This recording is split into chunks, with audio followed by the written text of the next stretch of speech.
Hello, and welcome back to Let's Play Mechwarrior for Vengeance. Last time we took care of Steiner's satellite TV relay, to which they're not very happy. So much so that they sent a couple SCUD missiles our way, and that's not very good for business. Before that, a word from our sponsor, aka our uncle. Yeah, before each mission they send in a transmission, and to fill us in with all of the plot, and to tell us why we're doing all this stuff, which is pretty nice. I know a game or two that could use something like that. I won't name any names, though. Well, let's go. Alright, we've bloodied their noses, even if they won't know it right away. Moon? With I don't know we had a communications cut, moon. we'll be able to move in secrecy for a Stupid while. Steiner. From here on, I want you to take a command role with the team. They need to start seeing you as their leader. So I'd like you to determine our next mission and get us set up. So much I've for uploaded choice our of attack mission. officer's operational overview. It's simple enough. Steiner only left a few dropships behind, and all but How many one are dropships hanging do they here on the have? moon, where it's 5? safe. Before we hit dirt side, we'll need to destroy the dropships to cripple the mobility of Steiner's defensive forces. We also have to raid additional supplies from some of the Stealing remaining is lunar fun facilities. for kids. They're undefended.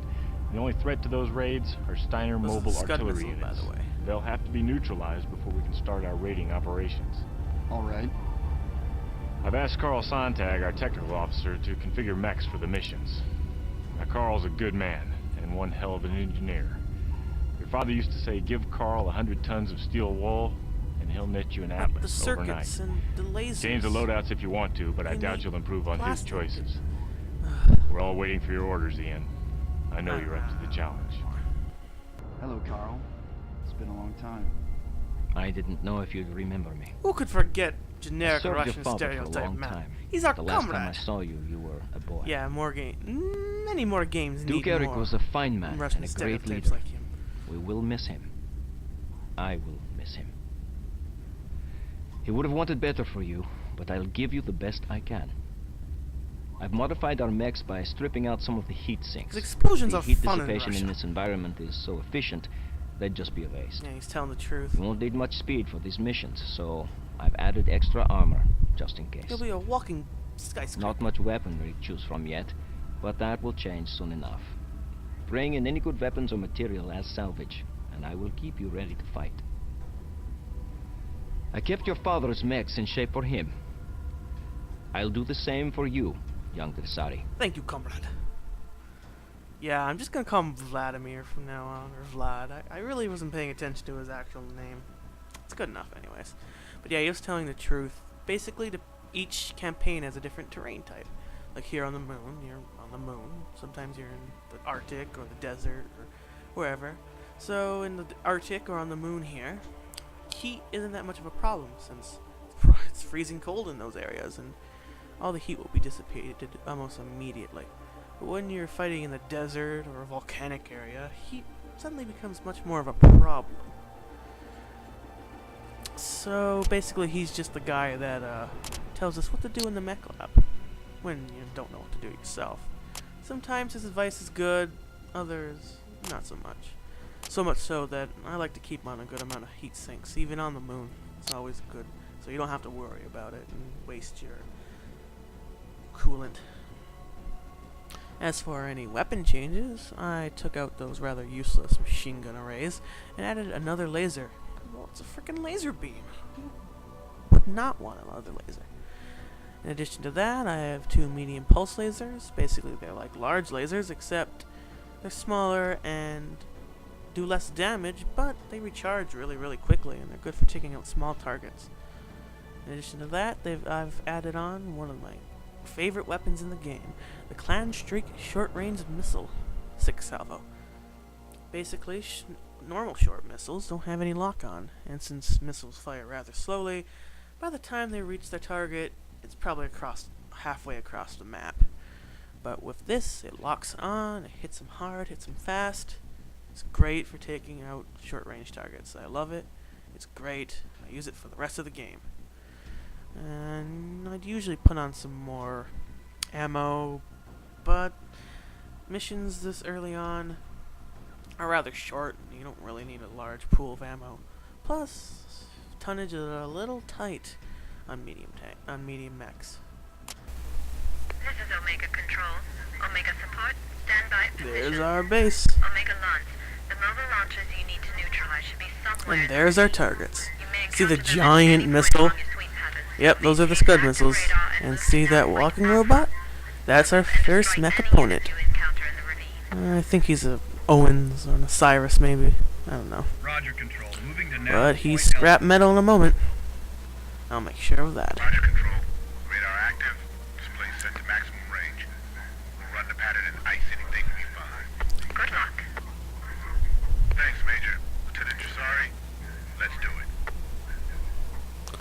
Roger that, Omega 2. It's Gonzalez, sir. Roger that. Gonzalez.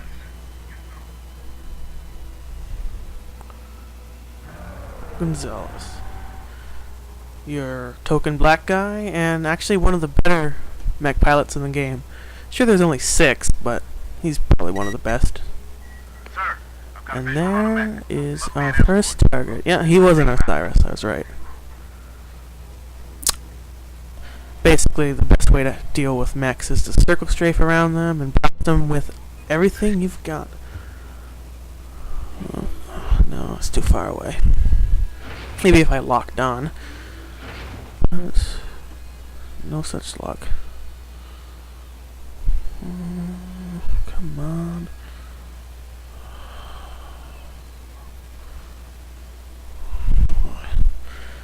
Bad thing about these small mechs is that they're fast and hard to hit.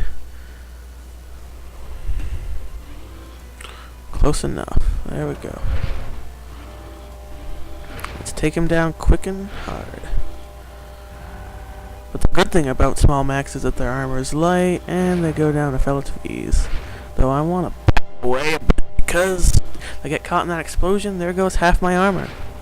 And basically in this game, if you have any weapons on your arms and they get blasted off, you lose those weapons permanently. Not even a mobile field base will repair them.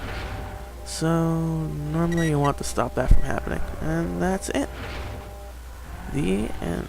Scratch one launcher. And there's our SCUD launcher. Looks like they got a lot of ammo on board those things. We better stay clear of the blast or we may take some And damage. now we got are some vehicles. Easy to take care of. Especially with my quick charging pulse laser. Usually, there we got some swift winds. They're basically just reconnaissance vehicles. Take them down. I don't even think they have a gun on them. They might have like a machine gun or something like that. Oh, they got some fuel trucks here. Want to back away from them. Just like the tanks, they can mess you up pretty quickly. Oh, and they got some Vendettas here too. Vendetta tanks. I think they only have machine guns on them. Maybe an autocannon. I don't know. Yeah, I did that without taking a scratch. Pretty good. So basically, that was group number 1. Let's take care of group number 2 at Nav Beta. You can see up at the top, the compass has our navigation points set out for us. Now I could take the road, but that'll leave me as a sitting duck. So instead, I'm going to take the high road and go through the mountains. Do a little bit of trailblazing. Hopefully take him by surprise. Yep. Here we go. Get a little zoom and fire. Yeah, there we go. Soften him up. Now it gets Little interesting. laser. Oh, there's the SCUD launcher, I think. Yep. There we go. Oh, and here is another Osiris here to greet us. Let's take care of him before his vehicle friends come up and cause a few problems. Oh.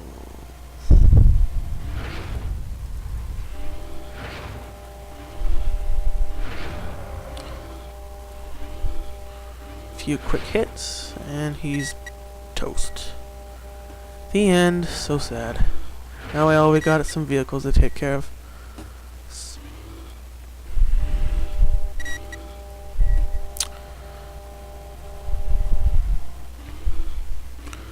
Last vehicle, and the Roger, end. Gonzalez. I think we got 'em all. Now we live happily ever after. We've run the Oh, pattern. great All camera units angle we got here. Roger, Omega 1. Good work. Mission Return success. to base. Omega Support begins Mission salvage not operation. mailed. See if there's any Hopefully we might even salvage a mech this time. Although they're light mechs, so I'll probably never use them. They're pretty crappy, actually. Epsilon 2, sweeps complete. You're clear to begin operations at Thorless Basin. Roger, Control. Moving out. And that's... Same here, That's a wrap. Gonzalez. I'm happy with any mission I can walk back from. Roger. There we go. We destroyed those SCUD convoys, and even got a mech to show for it. We also got some weapons, and it doesn't look like anything good. Ooh, LRM-10. That's pretty nice, actually. Might be using that next mission. But I'll have to wait till later. That's it for part 3 of Mechwarrior 4 Vengeance. This is Isaac Kine, 27. See ya.